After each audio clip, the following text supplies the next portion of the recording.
I have never seen an E46 cluster go to negative before. It's -3. Everything is frozen and fogged up, and the blower motor's making horrible noises when it's cold, so we're gonna wait. It's very difficult to engage gears, and it cranked significantly slower this morning for the first time ever.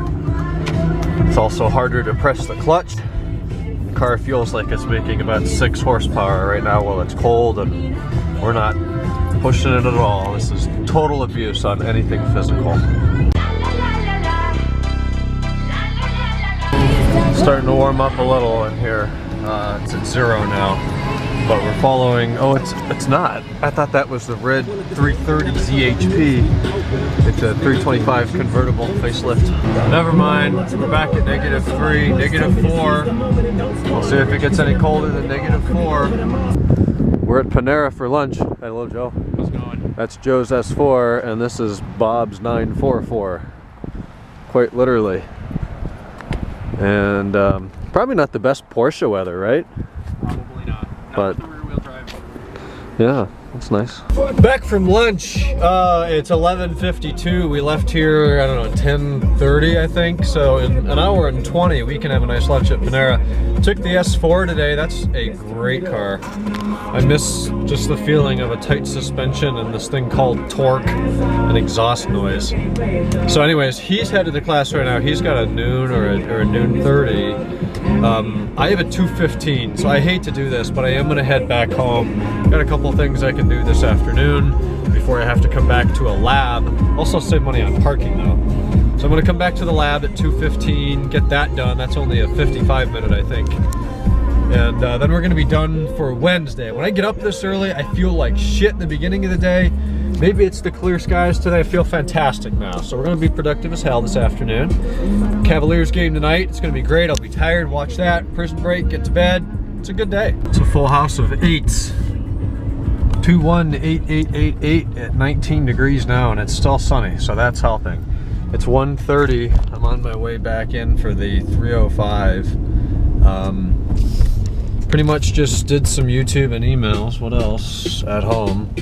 I watched a video from Larry Costella, I think, on Drive Clean about winter cars and checking coolant and winter tires and all kinds of stuff like that, and how the 50-50 antifreeze ratio is good down to about -20, and that makes me thinking, you know, we've had real temperature hasn't touched -20 this year. We've had wind chills touch that, so I don't think that's what's going to affect water freezing in a block or something like that. And I was thinking about the M5, that's in there. I've seen the temperature in the garage maybe down to 20, so I should be fine with the 50-50 in there. Obviously water would freeze around 32, and it is a fairly accurate 50-50 ratio, I would say. Now I haven't done a coolant flush in the M5 now for maybe 3 years.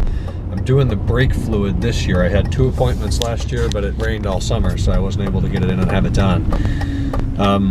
So my question to you, as my specialist, car specialist viewers here, is can I just do a effective coolant flush myself by crawling under the car? Well, take the cap off the expansion tank, crawling under the car, and then taking the drain plug out of the radiator, letting it drain, and then just filling it up from the tank and the engine bay?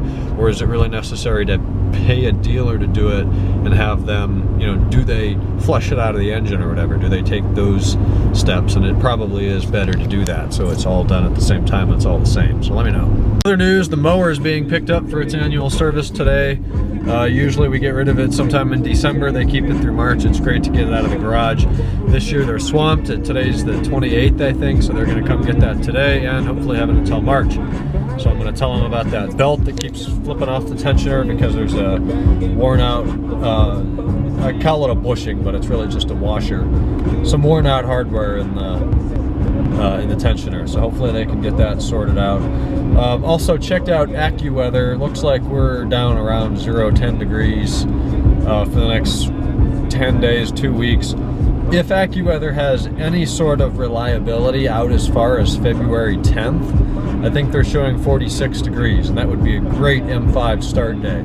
So I'm thinking I'm going to post a video on E39 Source, get all the car nerds' input on just get in the car and turn the key, or pull a fuel pump fuse and let the engine crank to build up oil pressure and circulate oil around the northerly regions of the motor.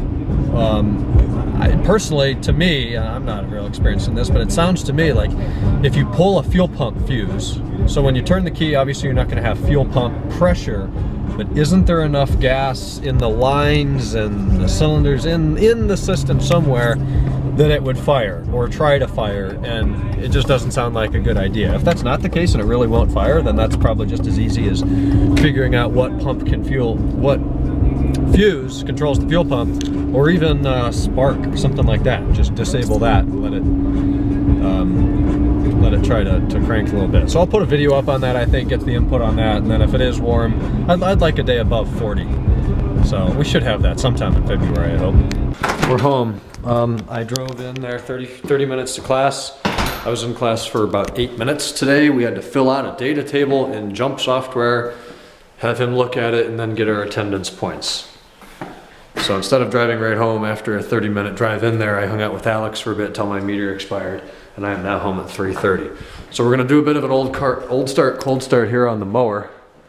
It's like Dave's frickin' farm. Anybody know what Dave's farm is on YouTube? Probably not. This thing hasn't run now, let's see, since probably October.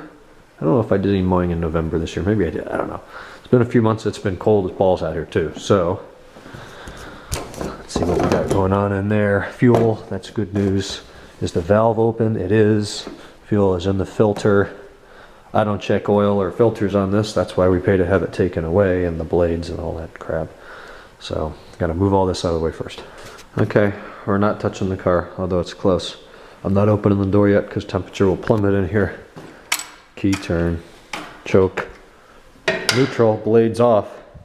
Usually when I'm using this, it always starts first pull. I do not expect that to be the case right now. I would be very surprised. So I'd say 3 pulls, it should fire. Yeah, oh, that's tight as hell. That oil is thick. Oh, that's really tight. That feels like I need to pull the spark plug and get stuff out of the cylinder.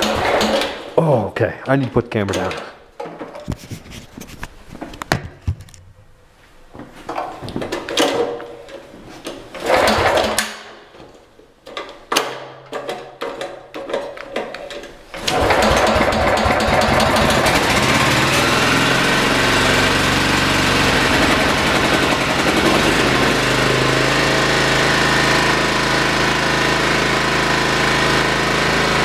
So I let her run for about 10 minutes. It's usually easier if we can drive it up on the truck instead of having to winch it. Problems or areas for concern. Whole front of the deck needs some metal work done. Needs some welding in there, and then that tensioner. See, I just fired the blades to see if they'd work. They do, but it's off the tensioner. This belt here is supposed to fit in between the tensioner wheel and this guide pin, but if you can see, that's supposed to be up there, but it keeps working its way down there, so it falls out. It's just a matter of some new hardware, I hope. But yeah, it's cold as hell. I'm going back inside. A wave of the future. I mean, its percentage of the wine market keeps increasing with every passing year. What's interesting is that the real shift has been towards higher end box wine. And this is exactly what this Italian decision represents. They talk about box wine. I'll come over here and get ready to eat my supper. It's gonna be good. Oh yeah. Oh, it's getting a little crusty around the edges. And where's the box? Box is gone. It's a CPK margarita. One name summarizes this evening, and that's KYRIE Irving. If you followed at all the Cavs game versus the Portland Trailblazers tonight, holy crap.